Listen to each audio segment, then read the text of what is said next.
You are listening to the Empathetic Leadership Podcast, Episode 5. Today we're talking about the fourth principle of empathetic leadership, being learning-oriented. Hey everybody, Ronnie here. With me as always is my regular co-host Jason. Welcome to the Empathetic Leadership Podcast. If this is your first time listening, then thanks for joining us. The podcast is produced by Hinderless Media and releases every Monday for your enjoyment, and show notes are found at hinderlessmedia.com. Come back often, and feel free to add the podcast to your favorite RSS feed or iTunes. You can also follow us on Facebook. All links are in the show notes. Now let's get into the show. Sensational, that's what you are. What are you? So how's it going this week, Jason? I'm tired, man. It's been a busy week, but here I am. I feel like between me and you, like both of us are like always tired. Yeah, Always perpetually tired. Yeah, that's pretty much our lives. We don't sleep a healthy amount. And Right. It's probably not good. Got 6 hours of sleep, man. That was a good night. He got 6. I got 4. So running on. Hey, that's 4's an average night. Like you Yeah, can run on yeah, 4. I can run on 4. When I get 8, it's almost like I overslept at times. I'm just Like, like, oh wake my up God, like was- with that sleep drunk, like Yeah, I'm like, what's where am going I? on here? Did I drink last night? And I'm like, oh, I didn't. I just slept normally. So And I'm gonna like this is gonna be really weird to say on this podcast. get weird. But I'm just gonna say, like, if you hit your snooze button on your alarm clock, stop it Why? because it's not good. Oh, I did it like 3 times today. Well, you only had 4 hours of sleep, but no, seriously, Yeah. it's one of those things. It's a really hard habit to get, but I've noticed that since I've stopped hitting the snooze button, it's so much easier for me to like get up and actually do stuff as soon as I wake up. Yeah, and it's less likely that you're gonna sleep through an alarm because you're coming right out of a sleep, and a lot of times it's a deep sleep, so you're just like waking right up, and instead of like kind of being in a mild sleep where you might sleep through some stuff, and it's not good. So yeah, I totally agree. I try to do it, but there's times, man, where you're just tired and you're like, I don't wanna. Right. 5 more minutes, Mom. Right. Well, while we there for a second turned into a self-help podcast. Yeah. In our reality, we're a leadership podcast. So, Yeah, but that's part of leadership. You gotta, wake up before everybody else, Right. and lead the group. yeah. And the thing is like we're learning new principles, like the time. not snoozing your alarm clock. That'll be an episode. We're gonna call that one of the episodes. Don't snooze your alarm. And Right. be like, what? But no, seriously, yeah. We want what we're talking about this week is being learning oriented. And Learning stuff. Yeah, the thing is we must maintain a culture of learning in our organizations in order to advance ourselves, our people, and the organization itself. I mean, yeah, that makes sense. Why you got? Like I said, I think I said this a few episodes ago. Always be learning. Yeah, I mean, if at any point like you stop learning, you stop progressing, and I think that also affects your people and your organization. Like your team feels whenever you stop advancing because you no longer have new things to equip them with. Yeah, and it's just it shows quickly usually too. I mean, if you're not learning something new, all the knowledge that you have is going to get dried up eventually, and then it's like, okay, what good are you now? Right. Like, And you've also got to impart that learning orientation to your people. Your team, you need to like impress on them that they need to be continually learning, and you need to give them the tools to continually learn. right. So, so the first thing, is when you get a new employee, like you've got to be thorough with the training, like up front. Yeah, I mean, that's everything. Because if the employee isn't trained well, then they're going to be terrible at their job usually, and then they're going to probably not stay, and they're going to go somewhere else or whatever. Right, and you're building the habits for that person. Yeah, well, and you're setting the expectations. Right. We talked about that last episode. Expectation. Right, and if you don't like come in and like get them thoroughly trained from the very get go, they're going to think this is the way that the training works here. I'm not meant to learn. I'm just meant to figure out, and that's a bad place to be in. I can actually kind of tell a story on that of my own personal failure. Story time. Actually, at the current place we work with the security company, a lot of people there think I'm invaluable, but like, dude, I like messed up on this big time. I've got a guy that the only time I ever had somebody. Well, let me back up for a second. We have these things that we have to do where we have to get people certified at specific jobs, and they have to take a test to be certified on it. So I only had one person ever fail a certification test, and it was absolutely a failure on my part because I wasn't thoroughly training this person up front. And it was hard once he failed the test to really get this person trained up because of the fact that I'd set this expectation and he had built these habits where the training wasn't that important. He was just supposed to get out there and do it and figure it out. You don't want your people to ever be there. Well, and creating bad habits, it's hard to break bad habits because you get into a rhythm of basically, this is how I do things. And when someone, and a lot of times I'm guilty of this as well. When you get into a rhythm of doing things and you're like, this is how I do it. And when someone comes along and tries to change it, you're super resistant to it because you're just like, no, this is how I've always done it. It's worked fine. I haven't been fired yet, so whatever, which is not a good attitude to have, by the way. So yeah, if you don't train them right off the bat, like you're already in a hole. Right. And then on top of that, like even when you have like highly trained employees, you've got to continue to develop them. Yeah, otherwise they're going to get bored. They're going to be like, what, I've reached my peak. And if anything, like I always talk about, don't have cocky employees. It's like you should always be learning. Well, not only the supervisors and managers and leaders and all that need to learn, but the employees themselves need to keep learning. And if they don't keep learning something, then it's just going to be like, well, apparently I've learned everything with this job. And it's like, well, you never really ever have learned everything. There's always something new to bring to the table. Right. Especially, most jobs these days, there's not very many jobs that are really simple jobs anymore. Nah, especially with technology and stuff, man. It's crazy. Yeah. So it's, a matter of like continuing to develop people, because even when they've got the simple processes down, I think we can use security again for an example there.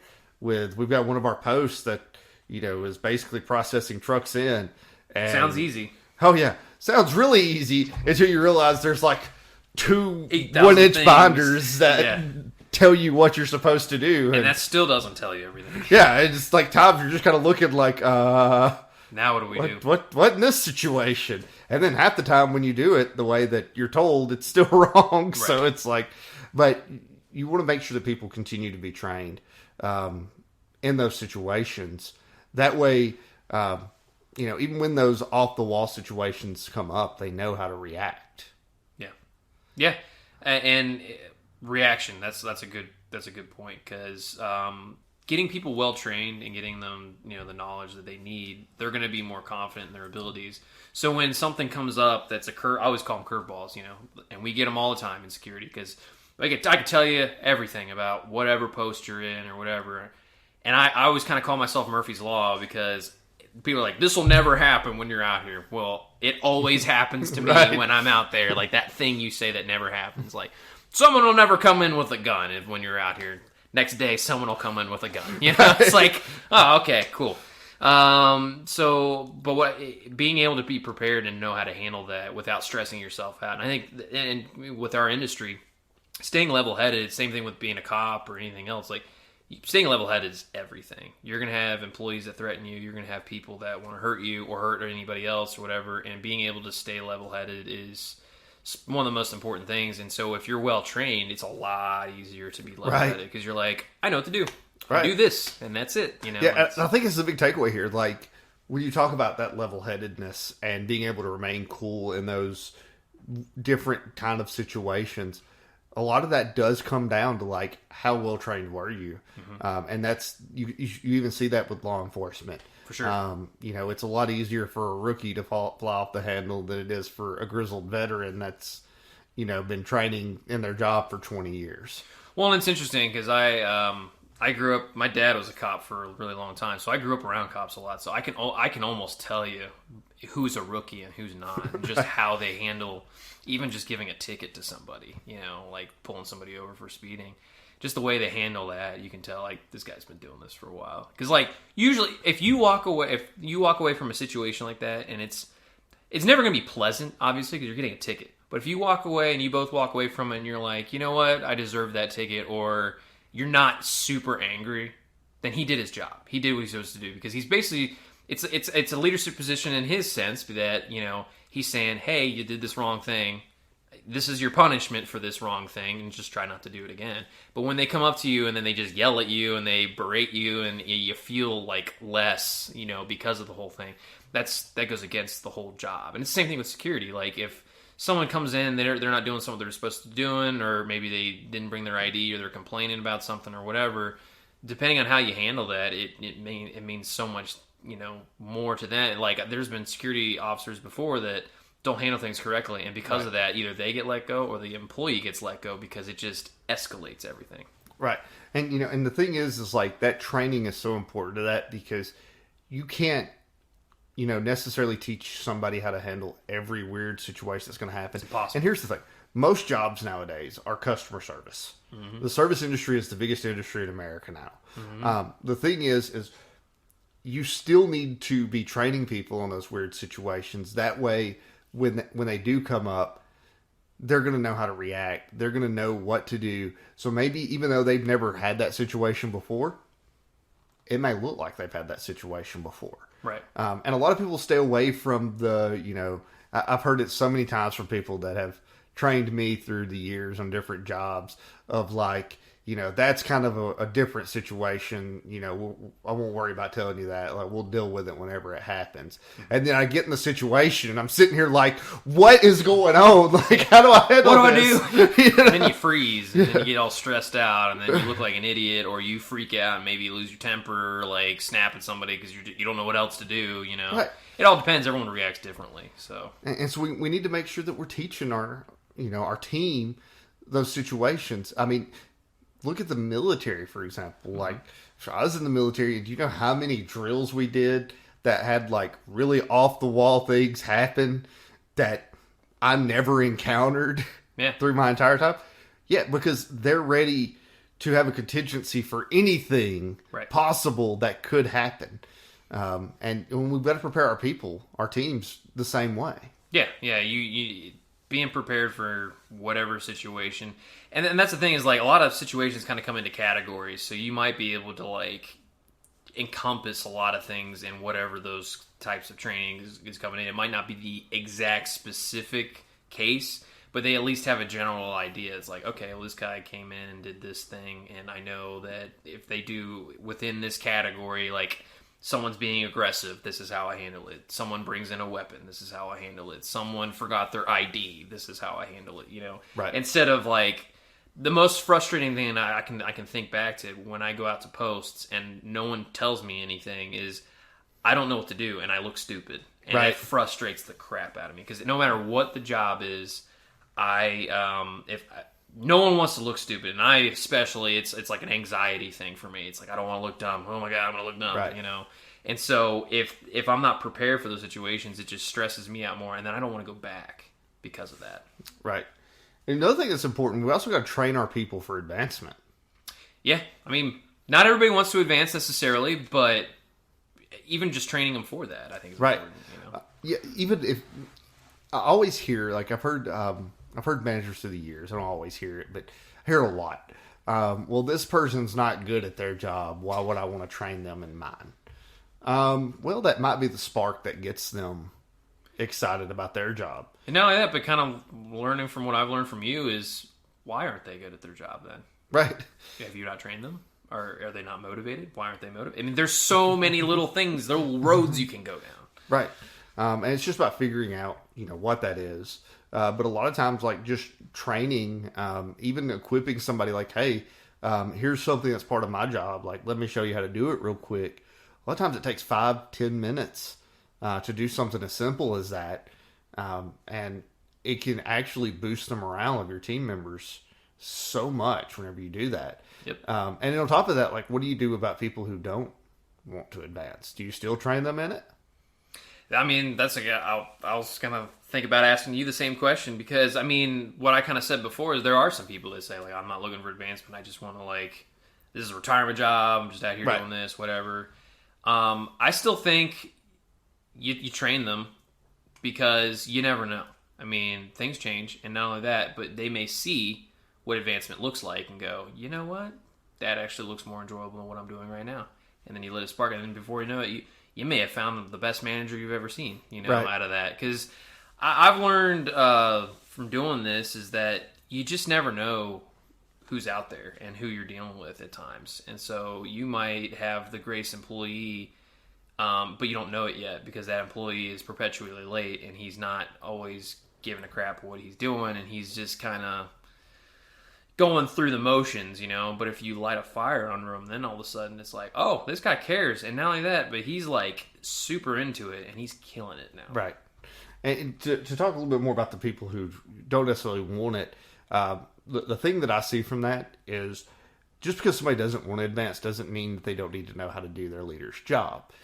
Because at the end of the day, like, we're all human. What happens, if tomorrow going into work I have a car wreck? Somebody has to step into that role. Right. Cross-training. And may even have to step into it in a quick, like, I've got to step up and do this now till somebody else can be brought in. Right. Well, even that person who doesn't want to advance, like, at least you have someone who is available to immediately fill that role in that crisis kind of situation.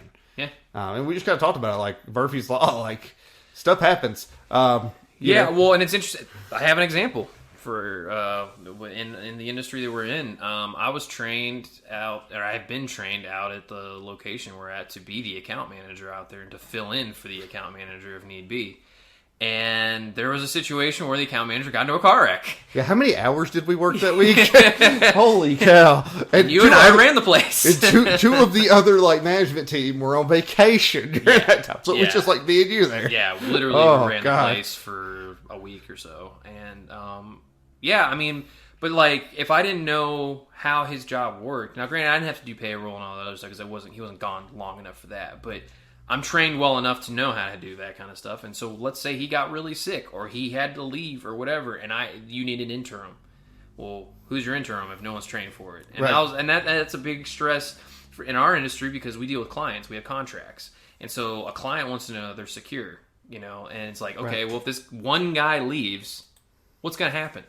And they want to know that. And they're paying money for that. And so it's important to cross-train and have people know that job. Right.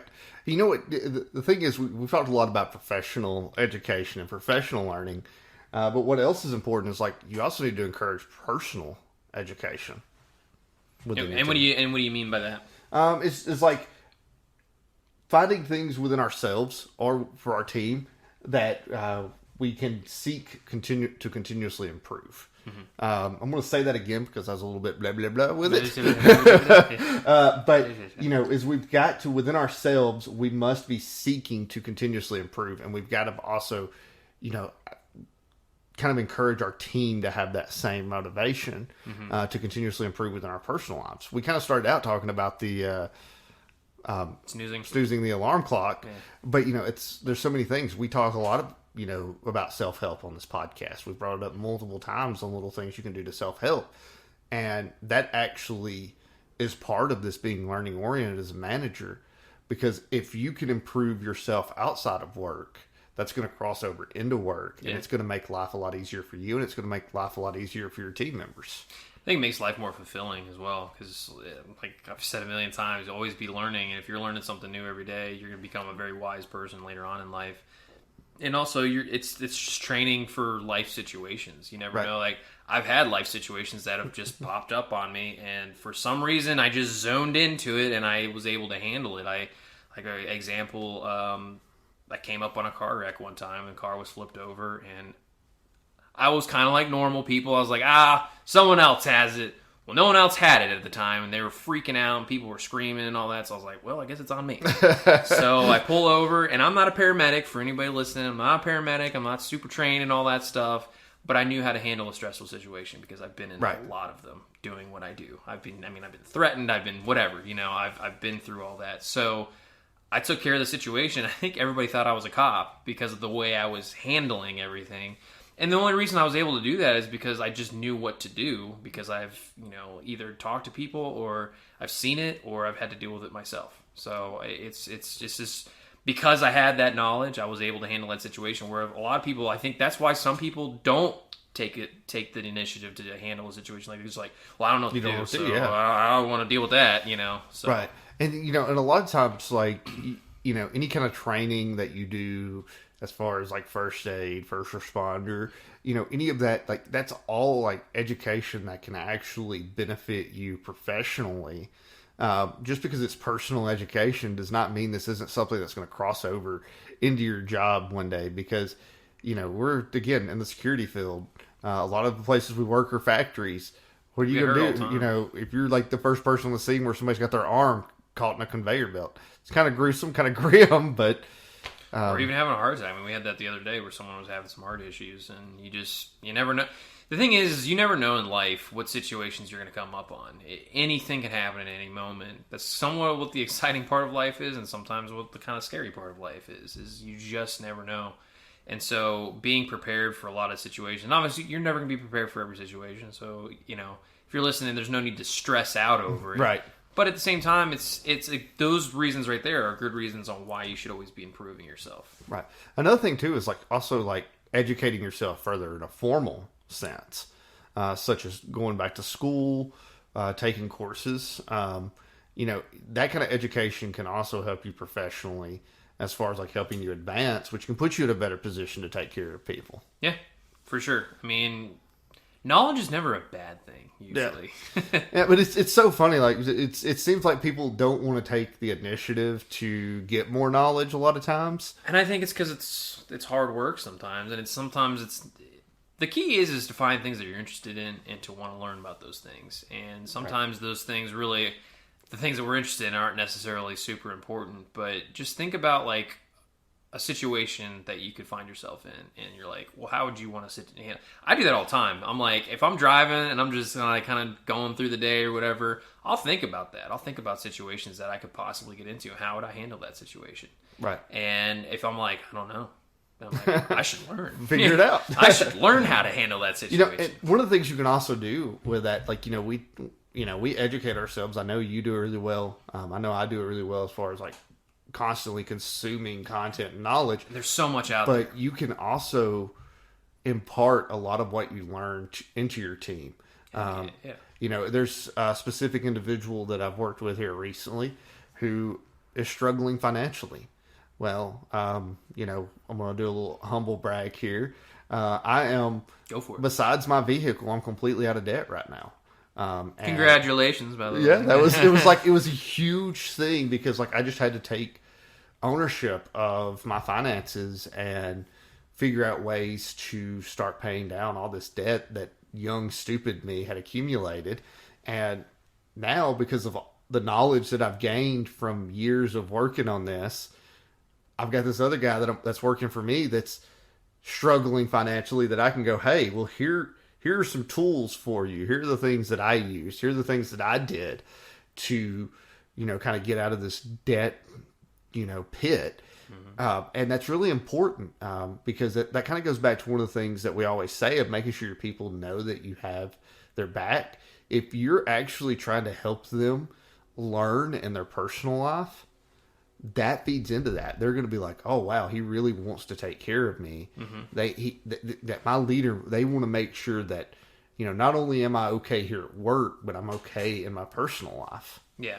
Well, and that creates a fire in them to want to have personal growth themselves. Because I agree. We work with a lot of underprivileged people, and a lot of them don't understand or know how finances work, or, just I wish this was like a huge part of the curriculum in schools, because it's an important part of life that I never even thought about until later, in life. And I was fortunate enough to have parents that imparted a lot of that knowledge on me. A lot of people don't have that. And so it's been cool to like be able to impart that knowledge on people, because I guess the narcissistic side of people comes out, but it feels good to help somebody, and that's why you do it, because it feels good. And being able to get somebody that's like struggling and being able, like, they're paycheck to paycheck, to all of a sudden like, hey, I have a savings account and I have this and I bought a car. And a lot of people don't even realize they can buy a car. Like, they can save up and buy a car that doesn't have to be used. It could be a brand new car, and it could be your own thing. Right. They're like, no, that's just too much money. I'm like, it's called budgeting, man. It's called like credit, and it's called, down payments and all that other stuff. there's a lot you can do, and a lot of people don't think about that kind of stuff, especially in the poor community, because they're not taught that. They're not told that. They're told you can't have those things, and it's just not true. And that's why education frustrates me a lot of times in this country because of that. And that doesn't just apply to finances or, even the medical stuff. One of the things that we talked about before that I do is like the time budget. That's, if you've got somebody who struggles, with how they use their time, like just part of the knowledge, it's just being willing, whatever the knowledge is you have, like to be able to go to your team and be like, when you see an opportunity to go, well, hey, here's something you can use for that. But really, in order to get to that point, you've got to kind of be, genuinely interested in what your team is educating themselves on in the first place. And I think that comes right back around to empathy, of just like being interested in the people, and that's the whole thing of empathy, is like knowing or wanting to feel what somebody else feels and understand what they're going through, and wanting to help them because of that, right. Until you really get to know somebody, you don't understand what they know and what they don't know, and why they don't know, right. Or they do know the thing they know. I'm going to tell you, like this. Gotta take my glasses off here. Got to get on a soapbox here. But one of the things that aggravates me when it comes to people that are educating themselves outside of work, and I've seen this too many times, is when you have a manager that they have a team member that come up to them and is like, "Hey, I'm going back to school. I'm about to be doing these, these night courses. Can we move my schedule a little bit?" And then like they just get discouraged by these managers because, oh, I need your work to come first, blah blah, all this like bull crap that comes out of some managers. And I've heard it way too many times. Some variation of that kind of conversation. Mm-hmm. And the thing is like we've got to actually be interested in how these people are advancing themselves, and we've got to be willing to work with them. Because at the end of the day, like, why should we ever punish somebody for trying to be better than what they are right now? Yeah, it makes zero sense. And it comes back down to laziness, I think. It's like, oh, I have to move your schedule now, and I have to talk to other people and figure out what's going on. That's just not what I want. It's like, well, then you shouldn't be in the position you're in. Because it's like, especially if you're a team leader of some kind, which is what most leaders are in any organization, you got to talk to people, and you got to talk to them a lot, and you got to get to know them, and you got to get to know them almost really on a personal level so that the ins and outs of how they think and what they want to do and what their goals are. We talked about last episode of, all the goals and being goal oriented and what the mission is and all that. So yeah, I mean, it all ties together. Right. It does. Like, I think I said in the first episode, like, you're going to see, like, a lot of this parallels. Like, start crossing over. Yeah. But one of the things, being learning oriented that doesn't just, affect, our team, but we've also got to be promoting continuous improvement of any of our systems within our job. Which, yes, that does affect your team, because if you continuously improve your systems, then it makes the life easier for your team. Right. But you've really got to create a culture where new ideas can flourish. Yeah, and that you're going to take in new ideas, and you're not going to just throw them by the wayside. Even if they're, like, the craziest ideas ever, it's like, well, at least you're trying something, Like, right. Throw every idea at me, something's eventually going to stick. And that's I've always believed in that. Right. And a lot of times, like, our ego can get in the way of, like, well, sure. Don't you think that we know how to do this the best way? And we can kind of block out learning anything from our team members. But at the end of the day, like, our team members are supposed to be the subject matter experts in their job. Yeah. And a lot of times, like, I think people kind of get it backwards that management's supposed to be the subject matter expert. I've actually had so many leaders tell me that. It's like, I'm not the one that's doing the job every day. So this person over here is going to know more about what the systems need to be improved on than what I am. Right.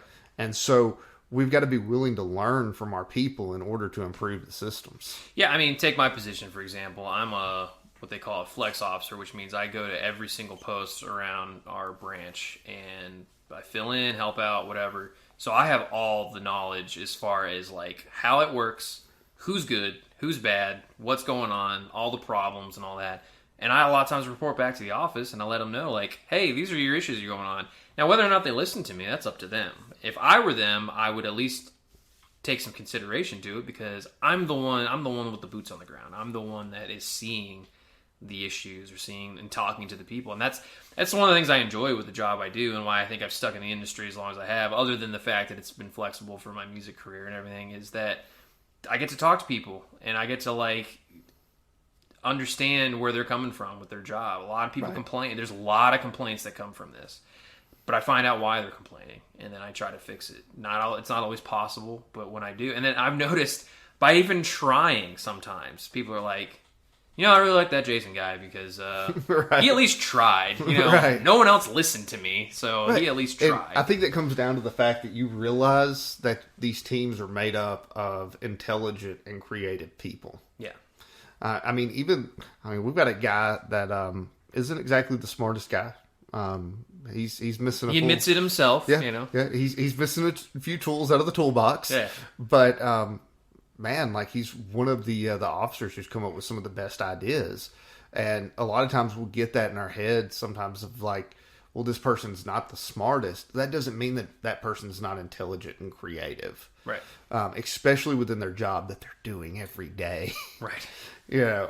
And so we just got to be, within that learning orientation. Like, we can't just be that we're about teaching our people, but we've also got to be receptive of learning from them. Yeah, I've learned so much stuff from just employees we worked with. I've not only their stories, but perspective and sometimes just ideas. Like there's like, I never even thought about that. Right. Well, looks like time's got away from us once again. Again? Yeah, like every week this happens. I'm a talker, man. I gotta keep talking, even though my voice is almost shot right now. Yes, one of the things I just want to note that like we're absolutely enjoying recording these. Jason, I'm enjoying the conversation that we have. I'm looking forward to many, many more years of this. Years? Well, dang. Heck yes. Sign me up, sir. Do I need to get on one knee? What? On one knee. Are you proposing right now? Is this happening? Let's make this forever. Forever, yeah. Supposedly. Let's make this contractual. No, seriously, guys, we want to know, what questions do you have for us?